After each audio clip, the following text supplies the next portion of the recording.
That's what you say about them. They don't complain. They anticipate what you need. They clean up before you ask. They notice when you're stressed and they quietly disappear or quietly help. And you've always thought that meant you were doing something right. But I want to ask you something and I want you to sit with it rather than answer it too quickly. Are they easy or are they careful? Because there's a difference. Easy means they're resourced and secure and genuinely at rest. Careful means their nervous system has learned that the safest way to stay close to you is to never need anything. Those two things can look identical from the outside. Only one of them is okay. Welcome to the Raw Regulation on the Regulated Life. I'm Erica Carter Folk, and I want to say up front that today's episode is one that I hold with a lot of care because the pattern we're talking about today is subtle. It doesn't announce itself. And the people who are most prone to it are also often the people who love most fiercely. We're talking about the Fawn response, and specifically how high-achieving, over-functioning, deeply devoted adults can inadvertently wire the people closest to them toward fawning, not through cruelty, but through the chronic visibility of their own unmet needs. This is a tender conversation, and I'm going to ask you to stay open. And I promise I'm going to give you something real to do with it. Let me build the science of this carefully because I think it's important that we understand what we're actually talking about when we say fawn. The fawn response is a nervous system survival adaptation. It was first named in trauma research to describe the fourth response, alongside fight, flight, and freeze, that a nervous system can default to when direct confrontation or escape is not perceived as safe.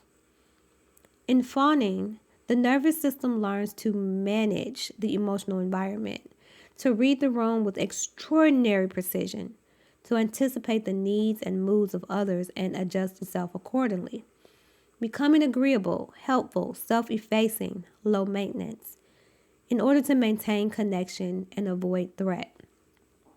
In adult relationships, we often see fawning described in contexts of high conflict or overtly controlling dynamics. But I want to be very clear today. Fawning can develop in response to a parent who is simply struggling, a parent who is chronically stressed, who is visibly overwhelmed, who loves their child, but whose love coexists with a nervous system that's running too hot, too numb, or too unpredictable for the child to feel consistently safe around. Dr. Bessel Kolk's foundational work on trauma and the body showed us that trauma does not require dramatic events. The chronic ambient stress of living with a dysregulated caregiver, even a loving one, is enough to wire a nervous system toward survival adaptation. And Dr. Jane Pennebaker's research on emotional suppression adds another layer. When adults suppress and mask their emotional states, that suppression doesn't disappear. It continues to generate a physiological signal. Children are reading that signal, not the mask, but what's underneath it. So the child who lives with a parent who is chronically exhausted, who visibly carries enormous weight, who loves them but doesn't have much left at the end of the day, that child often learns quietly and without being told that their needs are an imposition, that needing things makes them a burden, that the safest kind of love is the kind that costs the other person as little as possible. And they grew up like that. This one requires me to speak to two different people at once because we've all been on both sides of this dynamic. If you grew up with a parent who was overworked, overwhelmed, emotionally unavailable, or simply carrying too much, you may recognize yourself in the child I described, the one who learned to ask for less, who became the easy one, who got very good at reading the room, who still, even now, feels a reflexive guilt at having needs of your own. That is fawn wiring. And it's not a personality trait. It's a learned nervous system response. And it can change. But I also want to speak to you if you're the parent in this picture. Maybe you know that you're overwhelmed. Maybe you've been running on empty for longer than you want to admit. Maybe your children or the people close to you seem to manage around you in ways that are honestly a relief because you just don't have the bandwidth to navigate anyone else's big feelings right now. I'm not here to make you feel like a bad parent. I'm here to offer you a question.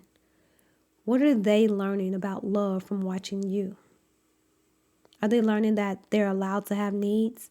That their full, messy, complicated selves are welcome in the space? That asking for things is safe? Or are they learning to make themselves smaller so there's more room for you? That question doesn't have to land as an indictment. It can land as an invitation to get some support, to do some of your own nervous system work, to let yourself be helped so you can stop unintentionally teaching the people you love that helping is the only safe currency. Today's practice is called the permission reset. It has 2 parts, one for you and one that you can, if this feels right, eventually share with the people in your life. Find a comfortable position, feet on the floor, hands resting easy. Take a breath. This first part is just for you. Place one hand on your heart. Feel the warmth of your hand. Take a breath in, slowly, and out. Now, either out loud or silently say, I am allowed to need things. I am allowed to not be okay.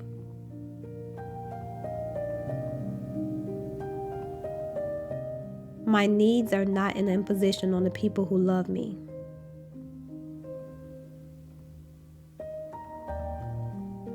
I do not have to earn my place in this relationship by being endlessly useful, endlessly capable, or endlessly fine.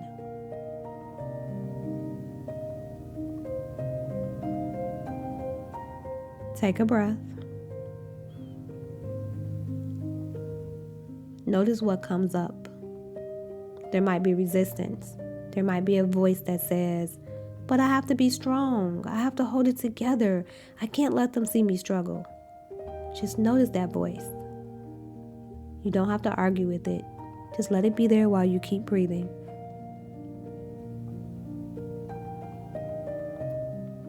One more breath in. Out. Now, the second part. Think of someone in your life who may have learned to make themselves smaller around you. A child, a close friend, someone who seems to manage around your emotions rather than share their own. And say again, out loud or silently, they are allowed to need things. Their needs are not an inconvenience.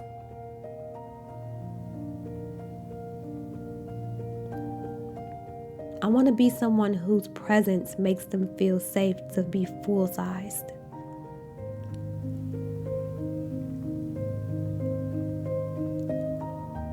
Take a breath. And then, if there's an opportunity today, ask them something real. Not, how was your day? In the way that expects a short answer.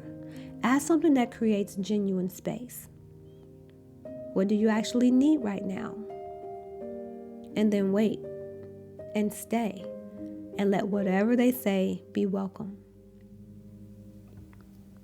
That act, that genuine, regulated, open presence is the antidote to the fawn response.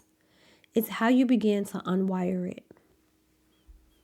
Use the permission reset when you catch yourself in the performance of fine, when you notice the familiar contraction, the swallowing of your own needs because it doesn't feel safe or convenient to have them. When you are in a relational moment and you realize you have been managing the other person's feelings rather than actually being with them.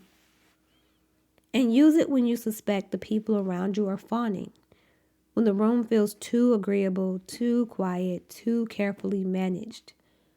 When someone seems to be anticipating your every need in a way that looks like devotion, but feels more like vigilance.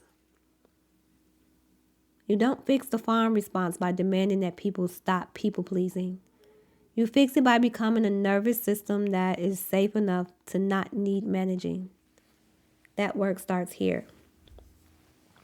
If today opened something significant for you, the Stop the Spiral workshop is where I would send you next. It's a 60-minute live somatic experience where we go deep into these patterns, the fawn response, the overfunctioning, the performance of fine, and we begin to rewire them from the inside out. It's $37 and is worth every cent. Link is in the show notes at mind-fusion.com/workshop. Tomorrow is our closing episode of the week, and it's one of the most grounding ones I offer, the generational reset. I'll see you then.